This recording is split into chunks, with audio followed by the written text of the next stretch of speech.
Hello, OP classes के digital platform पर आप सभी का एक बार पुनः स्वागत है।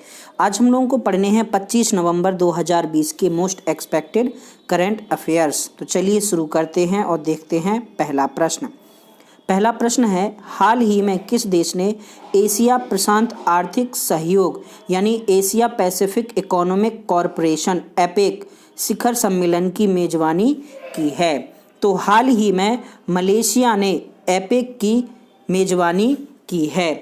एपेक यानी Asia Pacific economic corporation summit 2020 का आयोजन मलेशिया में किया गया तथा मलेशिया के प्रधानमंत्री मुहिद्दीन यासिन इसके अध्यक्ष बनाए गए थे।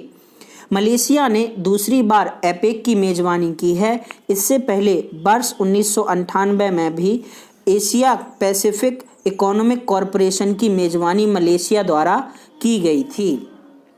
बात की जाए एपेक की, तो एपेक की स्थापना वर्ष 1989 में हुई थी, जिसका मुख्यालय सिंगापुर में स्थित है। वर्तमान में एपेक के निदेशक डॉक्टर रेबेका फातिमा एस्टा-मारिया हैं।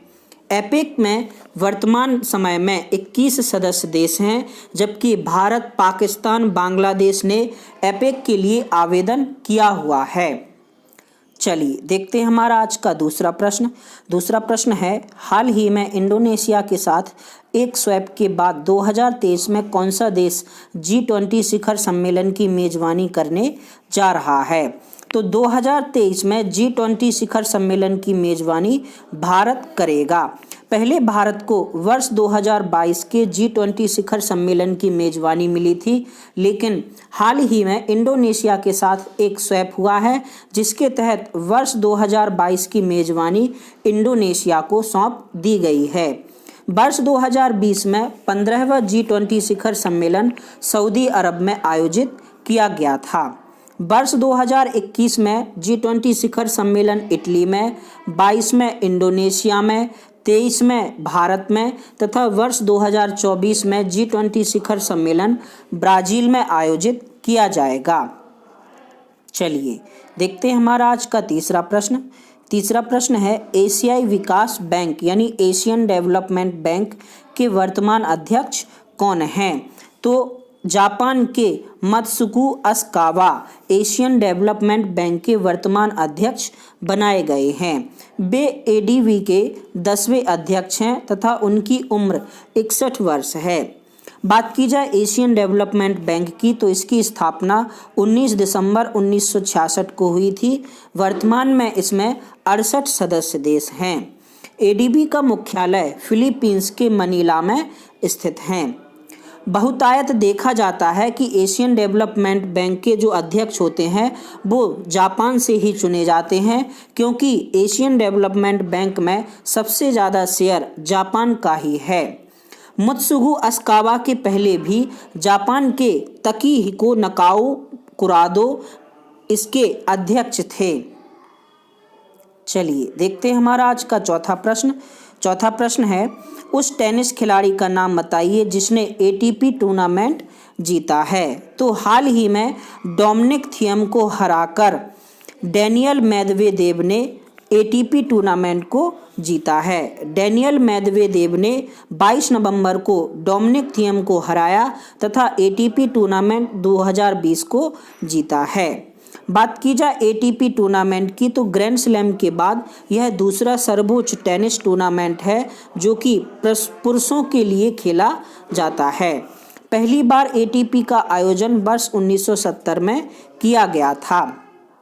चलिए देखते हैं हमारा आज का पांचवा प्रश्न है, भारत की पहली बुलेट ट्रेन परियोजना में किस कंपनी को 7,000 करोड़ का टेंडर मिला है? तो भारत की पहली बुलेट ट्रेन परियोजना के लिए लार्सन एंड टर्बो यानी L&T को 7,000 करोड़ का टेंडर मिला है। हालांकि इस परियोजना का पूरा टेंडर भी L&T को दिया गया है, जिसमें 25,000 करोड़ रुपए में 237 किलोमीटर लंबा रेल मार्ग बनाया जाएगा।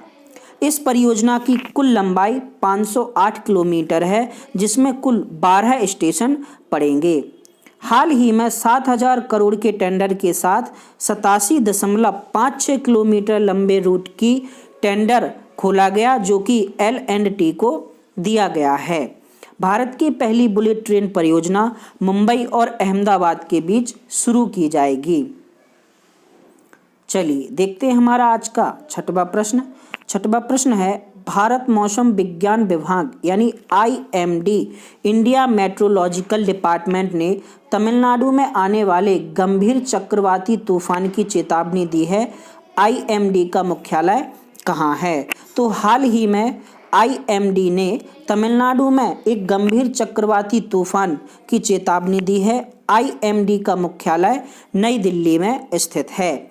IMD ने तमिलनाडु में आने वाले चक्रवात को निवार नाम दिया है। हाल ही में 25 नवंबर को यह चक्रवात 110 से 140 किलोमीटर प्रति घंटा की स्पीड से आया है।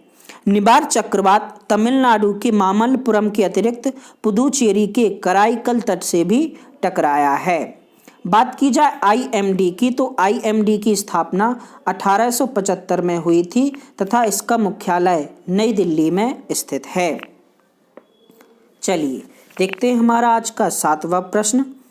सातवां प्रश्न है, किस अंतरिक्ष एजेंसी ने कोपरनिकस सेंटिनल-6 माइकल फ्रीलिच उपग्रह को पृथ्वी के समुद्र स्तर की वृद्धि को ट्रैक करने के लिए लॉन्च किया है? तो हाल ही में अमेरिकी अंतरिक्ष एजेंसी नासा ने कोपरनिकस सेंटिनल-6 माइकल फ्रीलिच उपग्रह लॉन्च किया है जो कि पृथ्वी पर समुद्र स्तर की वृद्धि को दर्ज करेगा।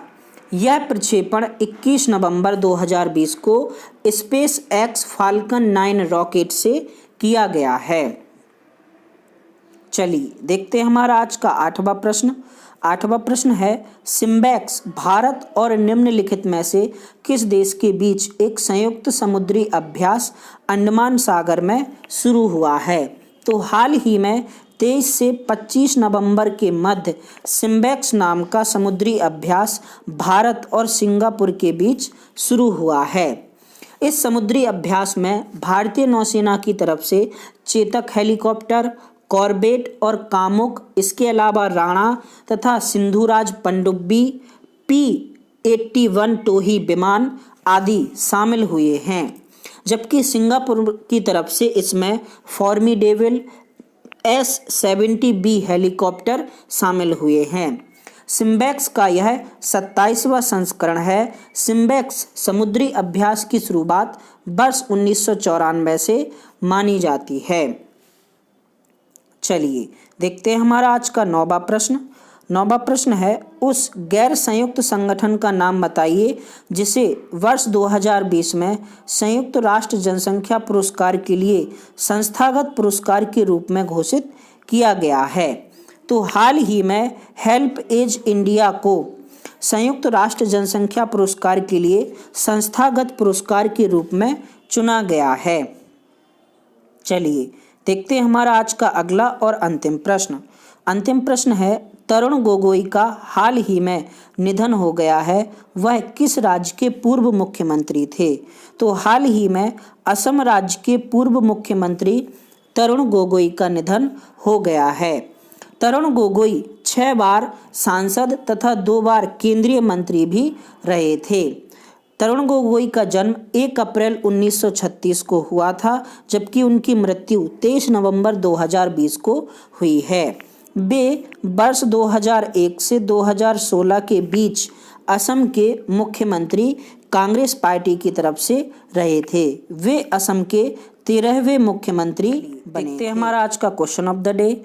25 नवंबर 2020 का क्वेश्चन ऑफ द डे है, निम्नलिखित में से किसने स्वतंत्र भारत का पहला बजट प्रस्तुत किया था? मनमोहन सिंह, जवाहरलाल नेहरू, R.K. षणमुखम शेट्टी या फिर ND तिवारी।